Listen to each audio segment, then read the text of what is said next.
Bismillahirrahmanirrahim. Assalamualaikum warahmatullahi wabarakatuh. Alhamdulillah, innal hamdalillah nahmadullaha ta'ala wa nastaghfiruh wa na'udzu billahi min syururi anfusina wa min sayyiati a'malina. Man yahdihillahu fala mudilla lahu wa man yudlil fala hadiya lahu.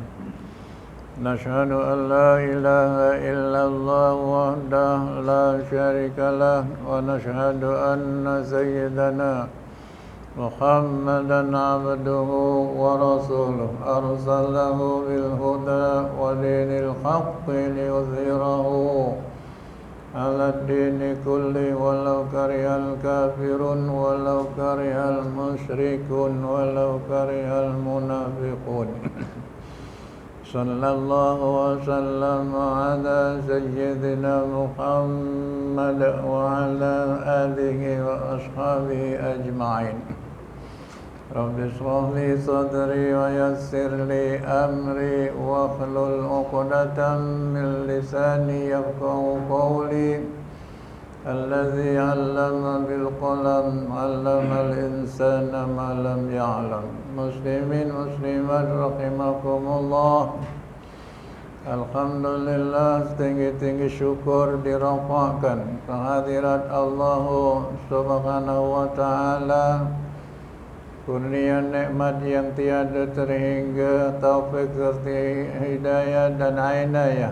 InsyaAllah mudah-mudahan kita menjadi hamba-hambanya yang sentiasa bertakwa, melaksanakan segala perintah Allah dan meninggalkan segala larangan dan tegahannya. InsyaAllah mudah-mudahan dengan amal yang kita laksanakan, amal yang diterima oleh Allah dengan syafaat daripada Rasulullah dan rahmah daripada Allah, kita layak untuk syurga Allah Subhanahu wa ta'ala.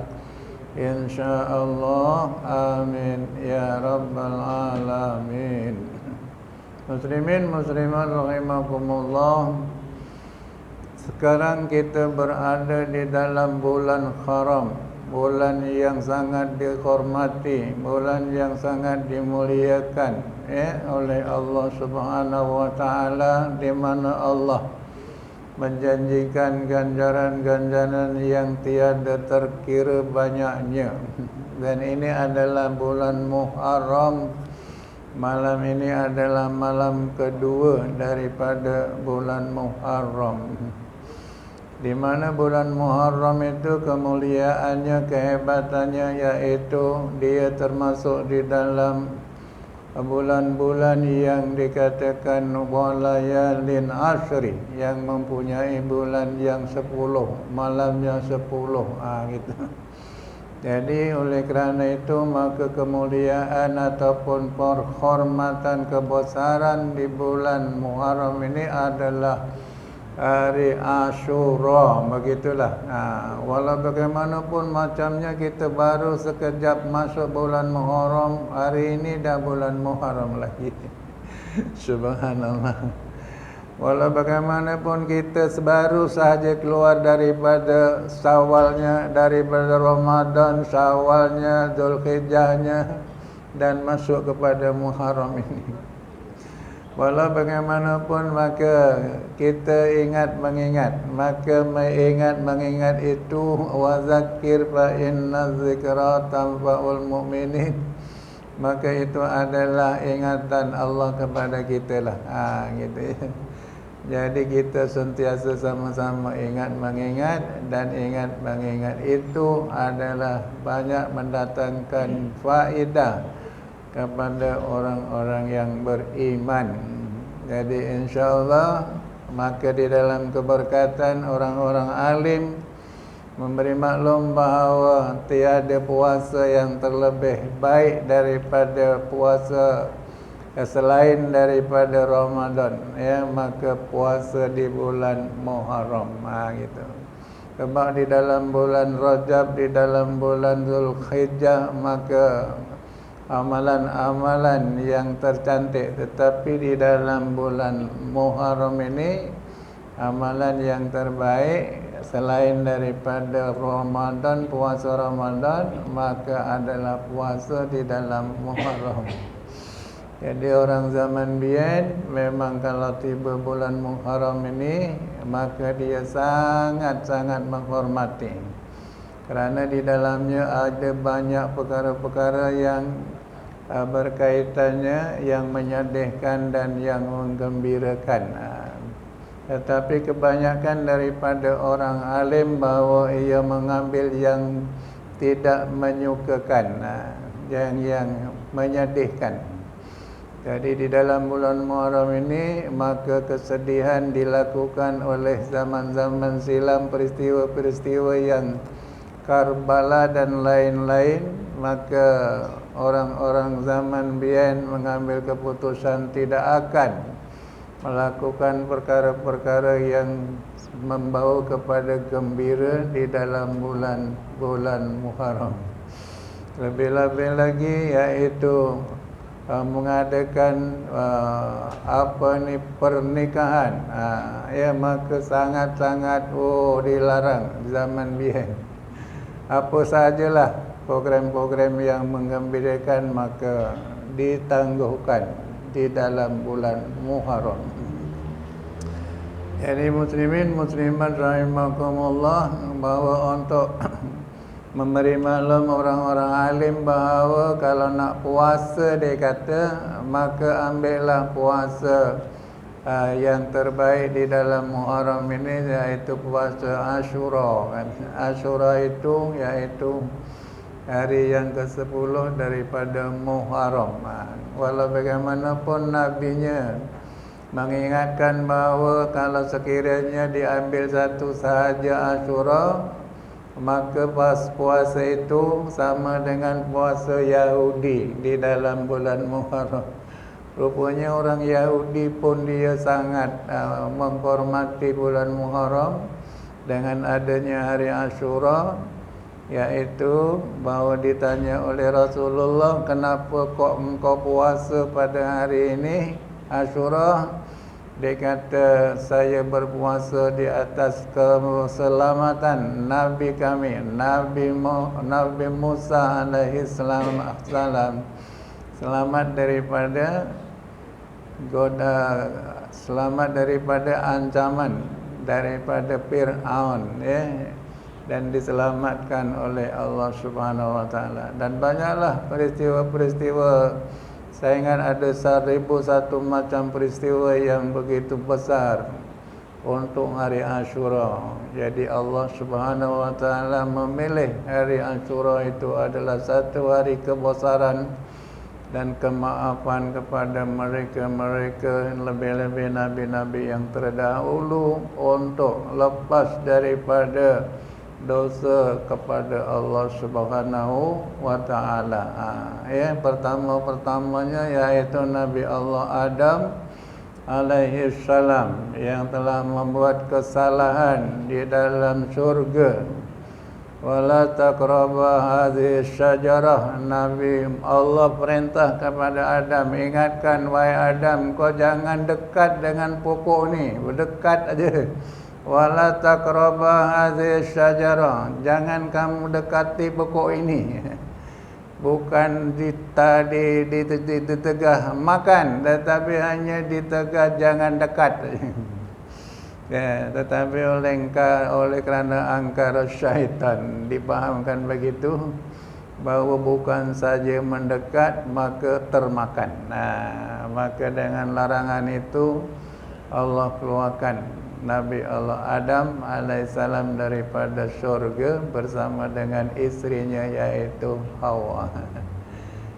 Dan jauh berpisah daripada beratus-ratus tahun di dalam mencari isterinya dan memohon keampunan daripada Allah. Maka pada satu ketikanya dijumpakan oleh Allah Subhanahu wa taala, di mana bapa-bapa dijumpakan, iaitu di padang Arafah di Jabal Rahmah. Gitu. Ya, dijumpakan istrinya. Jadi di sanalah Nabi Allah Adam merayu kepada Allah, memohon kepada Allah supaya diampunkan dosanya. Ya, Rabbana zalamna anfusana wa illam taghfir lana wa tarhamna lanakunanna minal khasirin. Walau bagaimanapun maka Allah Subhanahu wa taala payah nak menerima doa Nabi Adam, sehingga Nabi Adam itu merayu kepada Allah, ya Allah, sesungguhnya aku memohon kerahmatan, kesyafaatan. Ya, saya melihat manakala saya berada di surga, maka bila mana saya diberi nafas, diberi nyawa, maka dia dapat telik daripada hidup. Maka saya melihat bahawa ada satu nama yang tercatat di sebelah kamu, di sebelah nama kamu, ya Allah, yaitu nama Muhammad. Ya. Maka sebelumnya Nabi Adam meraih kepada Allah dengan syafaat, dengan berkat daripada Muhammad.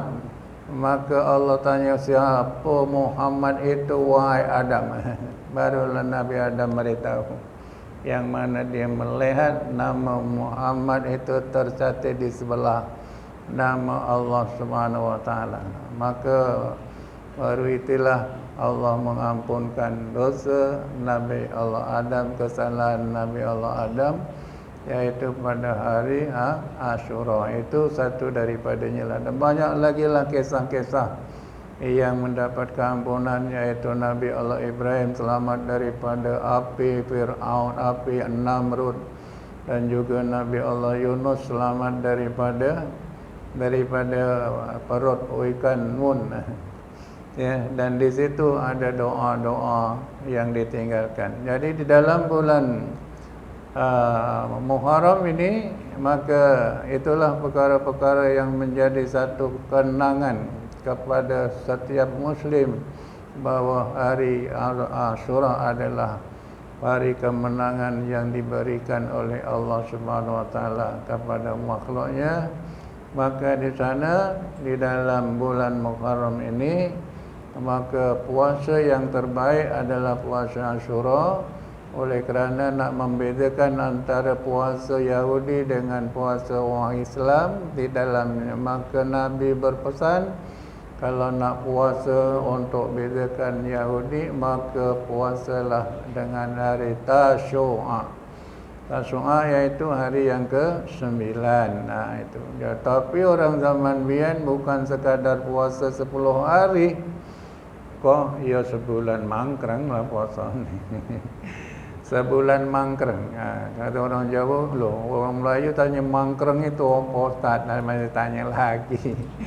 Mangkreng itu mana sebulan penuh puasa di dalam Muharram. Ya, dan zikir di dalam bulan Muharram ini, yaitu zikir yang dapat daripada Nabi Allah Ibrahim alaihissalam, yaitu hasbiyallahu wa ni'mal wakil, ni'mal maula wa ni'man nasir. Hasbiyallahu wa ni'mal wakil, ni'mal maula wa ni'man nasir.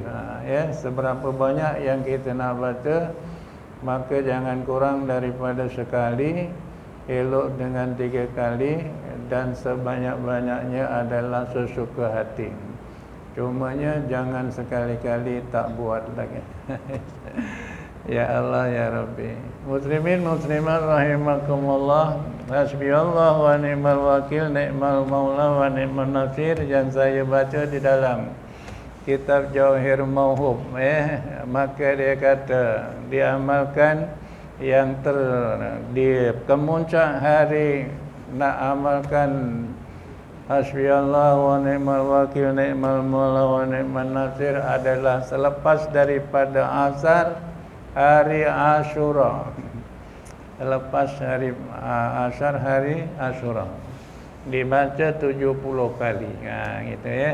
Jadi insyaAllah mudah-mudahan kita mengambil sedikit daripada barakah, nak dapatkan barakah syafaat di dalam bulan Muharram. Alhamdulillah, maka program yang telah dilaksanakan di dalam Ma'al Hijrah, iaitu membaca akhir tahun doa 1446 Hijriyah, dan bertukarlah pada malam semalam, pada malam awal Muharram dengan 1447 Hijriyah. Jadi amalan itu boleh kita ambil. Maka kalau sekiranya ada di antara imam yang nak membawa makmumnya kepada zikir tadi, hasbiyallahu wa ni'mal wakil, ni'mal maula wa ni'man nasir, maka boleh mengambil satu tempat yang agak sesuai di dalam zikir sembahyang, selepas daripada zikir sembahyang. Maka sebelum nak baca doa di sana boleh ambil juga. Selepas daripada kita baca habis Allahu Akbar, Allahu Akbar, Allahu Akbar 33 kali, Allahu Akbaru kabira, walhamdulillahi katsira, wa subhanallahi bukratan wa asila. La ilaha illallah wahdahu la syarika lah, lahul mulku wa lahul hamdu yuhyi wa yumiitu wa huwa ala kulli syai'in qadir. Dekat situ boleh ditelitkan dengan zikir yang hasbiyallahu wa ni'mal wakil, ni'mal maula wa ni'man nasir. Hasbiyallahu, hasbiyallahu ni'mal maula wa ni'man nasir itu dibaca 3 kali. Hasbiyallahu wa ni'mal wakil, ni'mal maula wa ni'man nasir, baca 3 kali pun dah cukup banyak, kerana bilangan banyak bermula dengan 3 kali. Maka kalau nak sambung lagi, adada khalqihi wa ridha nafsihi wa zinata arsihi wa midada kalimatih. Teruslah baca doa Astaghfirullahaladzim, innallahal ghafurur rahim, baca doa. Itu kalau sekiranya kita nak bawa kepada jamaah. Tetapi kalau imam tak ingat atau imam tak baca, maka makmum boleh ambil kesempatan di mana-manalah yang sesuai untuk kita, supaya jangan kita manakala tak dapat diamalkan semua, jangan ditinggalkan semua. Ambillah sedikit apa yang kita ada di dalam kelebihan, mengambil barakah di dalam bulan Muharram. Alhamdulillah. Jadi dimulakan dengan doa awal tahun dan doa akhir tahun dan doa awal tahun. Semuanya sudah menjadi program ratusan tahun, mengikuti jejak langkah orang-orang alim di zaman silam, insya-Allah. Mudah-mudahan amalan kita diterima oleh Allah Subhanahu wa taala. Sekurang-kurangnya untuk baca doa akhir tahun itu sebelum masuk waktu maghrib. Contoh, waktu maghrib sekarang pukul 7.17, kita boleh baca pada jam 7, sebab doanya bukan panjang, ya tak? Sekejap aja, 5 minit siap. Lepas itu masuk maghrib, sembahyang maghrib, terus baca doa awal tahun, dan insya-Allah mudah-mudahan segala permohonan kita diterima oleh Allah Subhanahu wa taala, insya-Allah. Muslimin muslimat rahimakumullah, itu hanya sekadar kita punya pembukaan majlis pada malam ini, di mana sebenarnya pada awal Muharram dan bulan tahun yang baru 1447 Hijrah ini, maka kita diberikan maklum daripada kita punya kita punya ikutan kita punya ikutan mazhab. Mazhab yang kita anuti adalah mazhab ahli sunnah wal jamaah. Dan kita memang sangat faham apa itu ahli sunnah wal jamaah. Tidak ada satu manusia pun yang layak untuk disebut dengan ahli sunnah. Tidak ada. Tidak ada seorang manusia pun yang boleh disebut ahli sunnah kecuali Rasulullah Muhammad alaihi salatu wasallam. Itulah satu-satu umat yang layak disebut dengan ahli sunnah.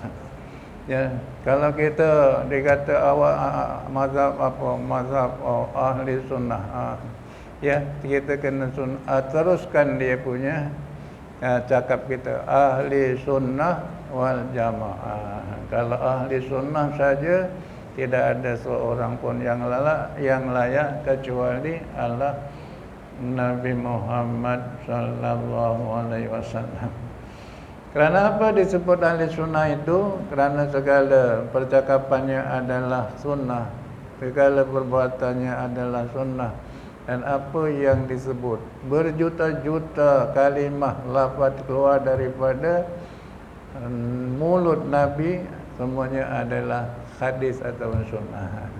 Dan ia bukan dicipta sendiri, tetapi adalah arahan daripada Allah, semuanya melalui malaikat Jibril alaihissalam. Dan ada juga yang lain daripada itu Allah Nabi Muhammad merestui, maka juga termasuk di dalam sunnah-sunnah Rasulullah sallallahu alaihi wasallam. Jadi insyaallah untuk nama nelusuri bagaimanakah kehendak ahli sunnah wal jamaah, ada berapa ilmu yang disebut dengan fardu ain. Fardu ain di dalam ahli sunnah wal jamaah. Rupanya kita ada sekurang-kurang ilmu yang ada pada diri kita, di dalam amalan kita, perbuatan kita, amalan kita semua, yaitu di dalam fardu ain. Fardu ain di dalam yang pertama yaitu di dalam ilmu akidah, yaitu ilmu tauhid, keimanan kita kepada Allah, kepada Rasulullah, kepada rukun-rukun iman yang 6 itu. Itu semuanya di dalam akidah, di dalam iman. Yang kedua yaitu setakat mana di dalam akidah ini yang diperlukan supaya setiap daripada kita mukallaf, setiap daripada mukallaf itu wajib ada ilmu itu yang dinamakan fardu ain. Jadi sekadar mana nanti kita sama-sama telusuri, ya. Maka untuk panduan kita, kalau saya macamnya belum ada yang ini contoh, maka belum sempurna fardu ainnya. Nah, yang keduanya yaitu di dalam ilmu ibadah ataupun ilmu fiqh. Setakat manakah yang wajib kita ada dan faham serta dapat melaksanakan dengan sempurna ilmu-ilmu fardu ain yang ada di dalam fiqh, di dalam ilmu ibadah. Macam itu. Ya, ini adalah yang terbaru untuk nak memudahkan semua setiap daripada mukallaf itu, maka dia pastinya perlu ada ilmu itu. Dan yang ketiganya yaitu ilmu tasawuf. Jadi di dalam 3 ilmu ini adalah ilmu yang telah diturun oleh Allah daripada Jibril alaihissalam ketika satu ketika ada orang datang, orang-orang jamaah, sahabat-sahabat Rasulullah pun dia melihat siapa pula yang datang ini. Tiba-tiba dia berdepan dengan Rasulullah, duduk di depan Rasulullah, lututnya bertemu dengan lutut Rasulullah. Maka orang itu tiada siapa yang tahu kecuali Nabi.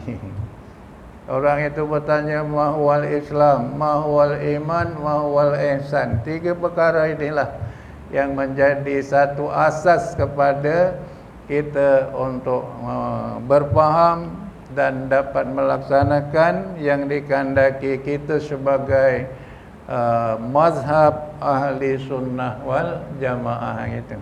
Jadi 3 perkara ini di dalam itu maka orang alim Nabi Muhammad memberi maklum bahawa sesungguhnya inilah asas agama, iaitu ilmu tauhid, ya, mawal Islam, lepas tu yang kedua mawal iman itu tauhid, dan seterusnya lah sampai kepada mawal ihsan itu, iaitu difikir serta diselidiki bahawa yang paling penting adalah 3 perkara ilmu itu, iaitu ilmu akidah, ilmu ibadah dan ilmu tasawuf. Jadi insya-Allah saya mendapat buku ini, kita nanti sama-sama telusuri, iaitu di sini buku ini dah baru diterbitkan dalam masa 3 bulan.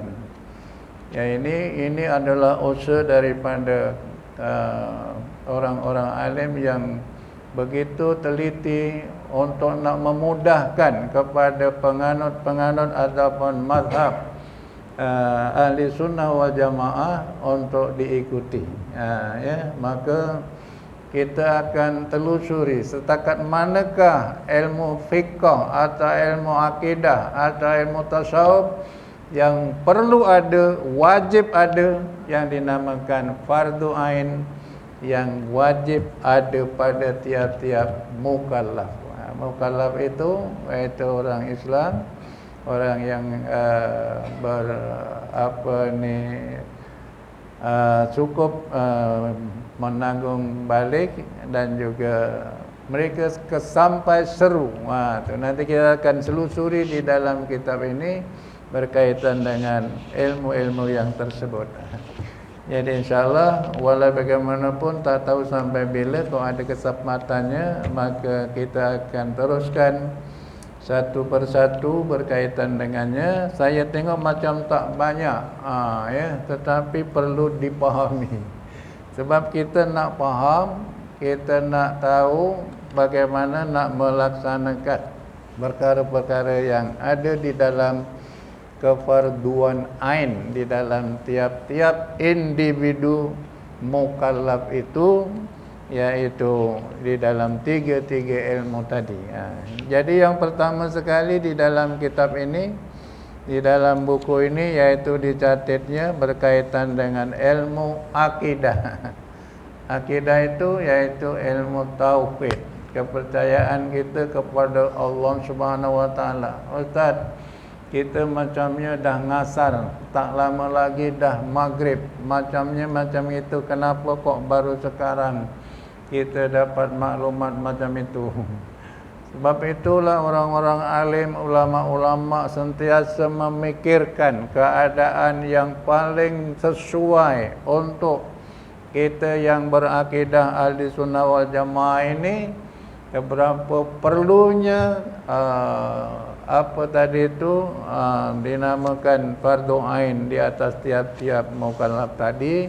Maka diciptanya kitab ini dengan usaha mereka supaya kita mudah memahami apa yang perlu kita nak faham di dalam ilmu-ilmu yang tersebut, tauhid, ibadah dan tasawuf. Di dalam ilmu tauhid ini, yaitu akidah ini, maka kita sebenarnya sudah begitu jauh. Kalau kita lihat ustaz-ustaz yang datang memberi kuliah di dalam kuliah kita, maka sudah begitu jauh. Bukan sekadar fardu ain, tetapi fardu ain telah terlepas, terselamat dengan sempurna. Cumanya kita faham setakat mana di dalam maklumat-maklumat itu. Contoh di dalam ilmu tauhid, ya, maka kita telah diberi maklum dengan qabdah tanzizi hadis, qabdah soluhi qadim. Maka itu setakat mana yang kita faham, ya, di atas usaha Allah, kejadian-kejadian Allah yang menjadikan makhluk itu. Jadi Masya Allah, macamnya kita ni Tapi walau bagaimanapun, mudah-mudahan apa yang telah kita fahami di dalam apa-apa yang kita dapat daripada belajar kita, daripada kuliah kita, maka insya-Allah Allah akan lebih faham daripada siapa-siapa sahaja. Ya, jadi tidak menjadi salah kalau kita melakukan kesalahan yang mana kita tidak mengetahui. Ya, tidak mengetahui. Jadi begitulah perkara-perkara yang seperti ini. Kalau kita ditanya apakah amalan yang paling tidak disukai oleh syaitan, agak-agak apa Pak? Sembahyang kita ke, zikir kita ke, puasa kita ke, apa-apa. Akhirnya tak di antara kita.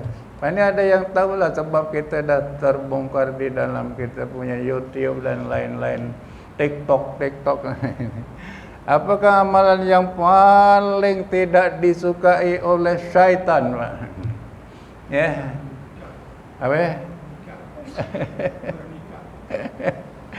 Oh, bagus. Itu maknanya rupanya di dalam kita punya paham-paham ini kita bermacam-macam amalan. Rupanya satu amalan yang paling tidak disukai oleh syaitan adalah pernikahan, Pak.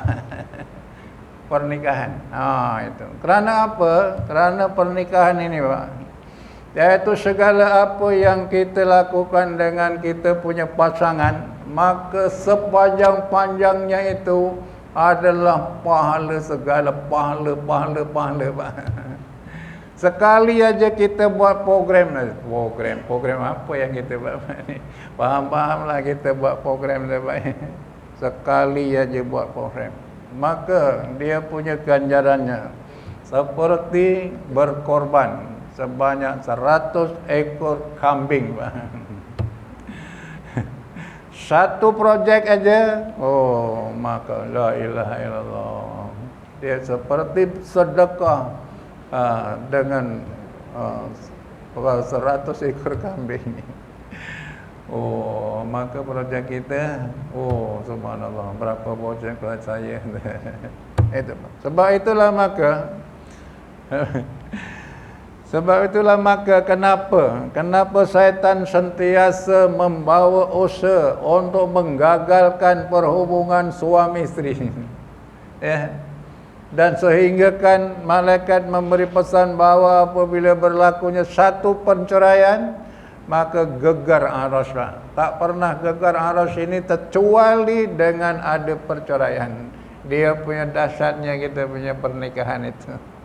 Ya, jadi selama 25 tahun saya berada di dalam lingkungan menghalalkan yang haram. Ya, sebelumnya adalah haram, sebanyak-banyaknya haram. Tetapi bila mana aku terima nikah, maka semuanya menjadi halal. Bukan sahaja menjadi halal, tetapi menjadikan ganjaran-ganjaran pahala, sehingga kan dengan keadaan bernikah tadi dengan usaha kesungguhannya untuk menyantuni segala perbuatan-perbuatan di dalam rumah tangganya, maka sehingga kan manusia, seorang wanita dapat memasuki surga. Pilih mana saja pintu yang kamu suka.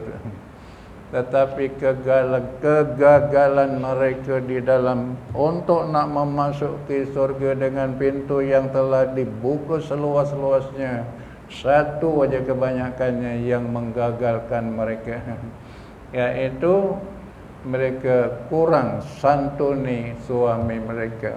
Gitu banyak. Jadi kalau sekiranya kita berada di dalam situasi, maka kita sayangkan isteri awak, imam macam mana punya banyaknya kesalahan yang kita anggap kepada isteri kita, maka kita kena ampunkanlah dia, kena redokan segala apa dia punya kesalahannya, kita ampunkan, Pak. Ya. Jadi insyaAllah mudah-mudahan isteri-isteri kita akan dapat masuk. Sebab di antara orang alim beri maklum itu, Dia kata dia hebat dengan sembahyangnya, dia hebat dengan puasa, sedekahnya dia punya kehebatan, tetapi oleh kerana sedikit perbuatan yang tidak menyantuni suami, maka nak masuk surga tak dapat. Kasihan dia. Jadi orang-orang perempuan berfikir kalau aku mati dulu, aku untung agaknya lah kan ya. Mudah-mudahan suami aku dapat mengampunkan segala dosa-dosa aku. Walau bagaimanapun kalau suami nak masuk surga, orang laki-laki tak ada peluang terbuka bentang macam itu, Pak. Baru diangkat aja, ini siapa di antara kamu yang kenal ini? Orang ini Kamdani ini siapa di antara kamu yang kenal? Oh, baru nak diangkat saja. Yang angkat tangan sudah tak ada berapa orang. Ya, lebih-lebih lagi istri kita, anak-anak kita. Oh, saya kenal orang ini bapa aku dia. Maka anaknya kata begitu, maka nak baik-baik nak masuk surga, maka dimasukkan dalam neraka. Itulah maka Masya Allah, mudah-mudahan anak-anak kita sentiasa mendoakan kita kesilapan kita apa kena minta ampun kepada mereka. Itulah yang kita harapkan, Pak, ya, tidak ada tempat lain. Jadi alhamdulillah, maka dengan keimanan itu maka kita akan selusuri apakah perkara-perkara yang berkaitan dengan akidah. Okey. Akidah itu iaitu keimanan. Iman kita kepada Allah Subhanahu wa taala. Iman kita kepada Allah Subhanahu wa taala.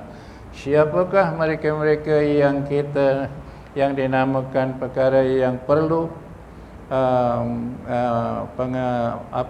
jadi setiap mukallaf tadi tu mesti dia ada yang dinamakan fardu ain tadi, bahawa mukallaf. Kita akan ambil satu-satu keterangan daripada kitab ini. Yang pertama sekali iaitu pengertian mukallaf. Sebab nak jadikan orang yang beriman tadi tu mesti syaratnya tadi iaitu dinamakan balik ataupun berakal ataupun sampai kepada seruan. Maka mereka adalah orang yang tidak buta dan tidak tuli, maka dia disebut mukallaf. Tetapi pada kitab yang lain bahawa yang mukallaf itu adalah Islam, balik dan berakal. Itu. Jadi kita ni kalau ada di dalam ranking ini, maka kita adalah disebut mukallaf. Berbeza dengan mu'allaf. Sikit aja dia punya beza. Mukallaf, mu'allaf. Kaf dengan hamzah aja. Kalau mu'allaf maknanya orang yang saudara-saudara baru. Tapi mukallaf itu adalah orang yang Islam, orang yang balik dan orang yang berakal. Dia tak kira apa dia punya kecacatannya, maka bila mana itu mukallaf. Tetapi ulama juga memberi faham bahawa nak jadi orang mukallaf itu sampai seru. Sampai seru mana seruan ilmu, contohnya di dalam mengenal Allah itu, mengetahui Allah itu, maka sampai kepadanya. Habis kalau sekarang macam mana boleh tak sampai seru, Ustaz? Contoh, maka mereka berada di puncak gunung yang tiada dapat dijejaki oleh manusia yang lain. Ya, tetapi sekarang ini oleh kerana bermacam-macam alat penyampai, maka macamnya tidak ada yang termasuk di dalam golongan orang yang tak sampai seru. Kalau dulu nak menyeru, ya nabinya berjalan beratus-ratus kilometer untuk nak menyampaikan seruan risalah daripada Allah. Tetapi sekarang ini kalau nak menyampaikan surat jemputan pun dah tak payah pakai surat kertas lah. TikTok tangan dalam masa 1 minit ataupun tak sampai 1 minit, semua kawan dah dapat jemputan. Oh, ada jemputan tempat apa ni? Oh, ni Pak Rahman apa ni? Oh, subhanallah. Jadi Masya Allah itu sekarang. Jadi namun tak sampai seruan ini macam tak logikal lah. Walau bagaimanapun dia adalah termasuk di dalam atur cara untuk menjadikan seorang itu mukallaf, maka mestilah dia sampai seruan Islam itu contoh kepada mereka. Dan seterusnya yang keempat, dia kata dia punya termasuk di dalam yang arti mukallaf itu, yaitu orang yang dilahirkan daripada sejak kecil dia adalah tidak buta dan tidak peka, tidak buta dan tidak peka sejak daripada lahir. Maka orang itu bila buta dan peka, maka dia bisa dikategorikan sebagai orang yang tidak menyampai seruan. Nak cakap dengan dia pun tak boleh. Tetapi sekarang ini maka ada alat-alat yang boleh membantu pendengaran. Jadi oleh kerana Allah memberi bantuan, maka macamnya tidak timbul perkara-perkara ini. Walau bagaimanapun yang selalu kita tahu bahawa apabila seorang itu peka, maka dia bisu. Itu dia punya kawan lah. Peka maka dia bisu. Itulah yang Allah jadikan makhluk macam itu. Mata nampak melihat jelas, tetapi dia bisu, rupanya dia peka. Jadi dengan sebab dia peka tadi, tak mendengar apa-apa, cuma dia nampak orang itu nganga-nganga mulutnya, maka dia jadinya bisu. Walau bagaimanapun orang yang peka dan bisu ini, maka sekarang menjadi orang-orang yang hebat. Ada di antaranya.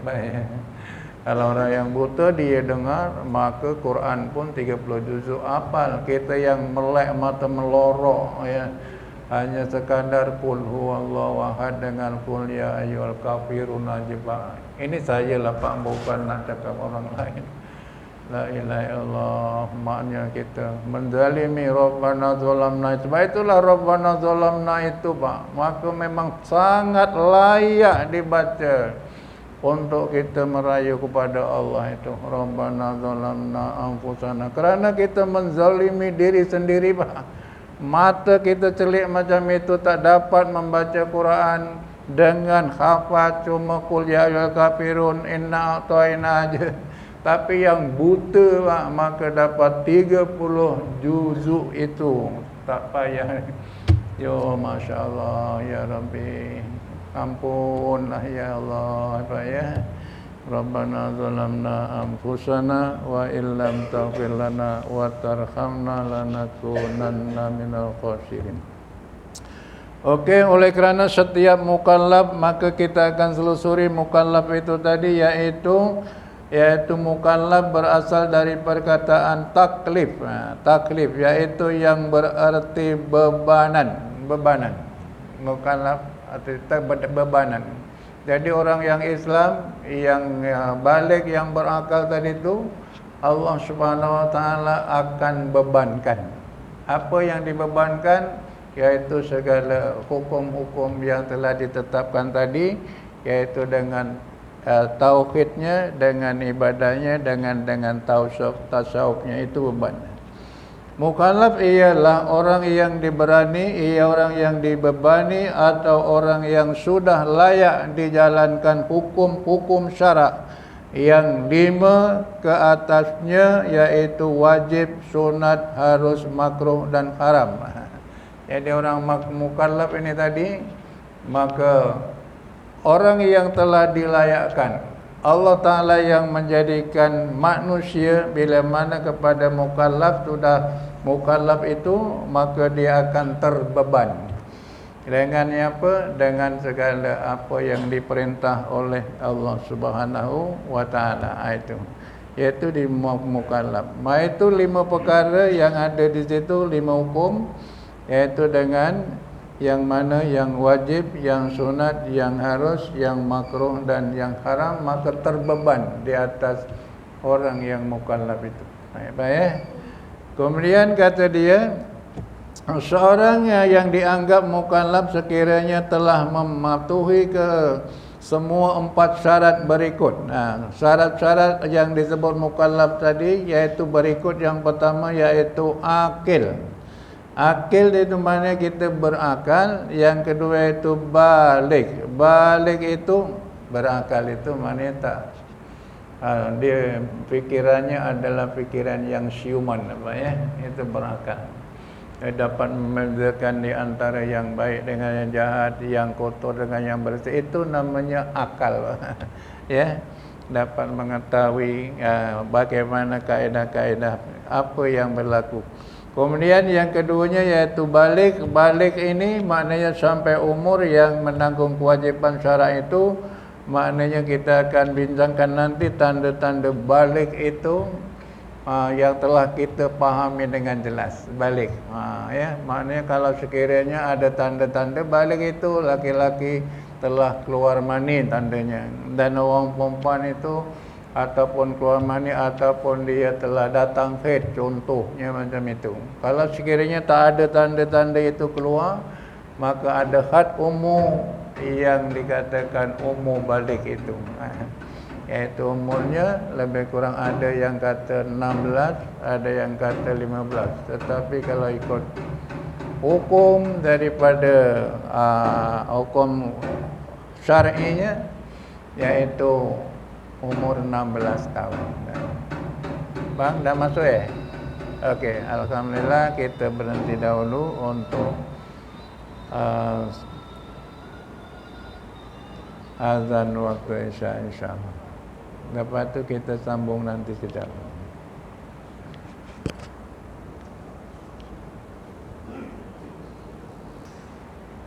Muslimin muslimat rahimakumullah. Kalau di dalam kitab ini, maka untuk tanda-tanda balik itu, iaitu yang pertamanya sekali iaitu bagi orang laki-laki dan bagi orang perempuan. Iaitu bermimpi bersetubuh. Kalau ada situ bersetubuh pula, bermimpi bersetubuh. Lepas itu disebut ikhtilam, sehingga keluar air mani setelah berumur 9 tahun, Pak. Kalau disebut 9 tahun. Tetapi kalau kita nak nikah, maka bila umur 16 tahun, sebelum mencapai 16 tahun, maka masih disebut bawah umur. Wa imma kurang 1 hari contoh. 16 tahun tu kurang 1 hari. Maka kalau sekiranya nak ngeden juga ngeden pula. Nak maksa untuk bernikah, maka kena kebenaran daripada mahkamah. Kalau kurang setina kok kau ketangkilan banyak contoh. Tunggu apa salahnya. Jadi walau bagaimanapun itu hukum dunia yang telah ditetapkan oleh bagian undang-undang syar'i. Tapi di dalam kitab ini bahawa ihtilam yang mana keluar mani tadi, walaupun dia tak mimpi bersetubuh ini, tetapi kalau dia mimpi untuk keluar sehingga keluar mani, maka dalam umur 9 tahun, maka ia telah maknanya tanda balik bagi laki-laki dan perempuan. Dan apabila tidak ada tanda-tanda macam itu, maka dalam kitab ini sudah berumur 15 tahun Hijriyah. Tahun Hijriyah dengan tahun Masehi ini apa beza, Pak? Ya, mana tahun Hijriyah itu dia punya umurnya bilangan harinya agak pendek. Tapi di dalam Masehi dia punya hari lebih sedikit daripada Hijriyah. Contoh macam itulah lebih kurangnya di dalam hukum-hukum apa ni. Sebab di dalam Hijriyah ini tidak ada lebih daripada 30 hari. Tapi di dalam Masehi maka ada yang lebih daripada 30 hari, 31 hari, maka banyak begitu. Okey. Walau bagaimanapun itulah tadi, Pertamanya tadi keluar mani apabila sampai umur 9 tahun, dan sekiranya dia tidak ada tanda-tanda itu, maka dia sudah berumur 15 tahun. Tetapi dalam undang-undang syar'i US untuk pernikahan, maka hendaklah dia berumur 16 tahun. Nampak ya? Jadi apabila 15 tahun ini, walaupun dia sudah balik, Pak, ya, tetapi belum lagi untuk masuk kepada pernikahan. Itu di dalam undang-undang pernikahan. Walau bagaimanapun dia kata untuk yang perempuan sahaja, dia punya tandanya ya kita telah faham, yaitu keluar darah haid atau mengandung hamil setelah berumur 9 tahun Hijriyah. Kok ada umur 9 tahun dah mengandung, Pak ya. Tapi ini biasanya yang kita dapat maklumat adalah daripada luar negara, Pak. Kurang daripada 9 tahun pun dah ada yang hamil. Itu dia punya cerita. Walau bagaimanapun, maka kita ambil panduan yang seperti itu. Makna kita beza di antara yang betul-betul maknanya umur yang 9 tahun itu, maknanya boleh bila mana ada tanda-tanda itu, maka dia kira sebagai balik.